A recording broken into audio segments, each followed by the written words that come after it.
আসসালামু আলাইকুম। কেমন আছেন সবাই? আমি আল্লাহর রহমতে অনেক ভালো আছি। সবাইকে ঈদুল আজহার শুভেচ্ছা। ঈদ মোবারক। ঈদের দিন সকালে ঘুম থেকে উঠে বাসা গুছিয়ে তারপর আমি সকালে নাস্তা করি। তো সবাই মিলে নাস্তা খাওয়ার পর আমি দুপুরের জন্য রান্না শুরু করে দিই।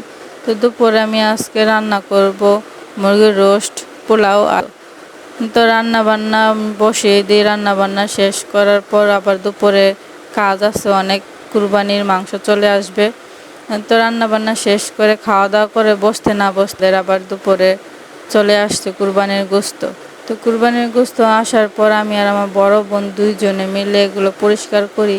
পরিষ্কার করে আলাদা আলাদা প্যাকেটিং করে ফ্রিজে রাখি। আমার বোন আবার পরিষ্কার করে বসে বসে, আমি আবার বট কখনো পরিষ্কার করি নাই, সেই জন্য আমি এগুলো পারি না। তো আমার বড় বোনই একা একা সব পরিষ্কার করছে বট। তো আমি আবার নেহারির হাড্ডিগুলো আলাদা পরিষ্কার করে নেহারি বসায় দিই।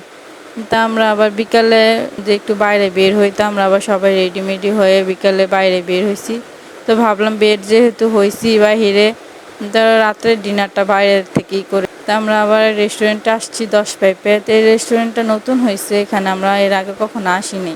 10 পাইপে প্রায়ই আসা হয়, কিন্তু এই রেস্টুরেন্ট আমরা যখন আসি তখন দেখেছিলাম এখানে কাজ করতেছে।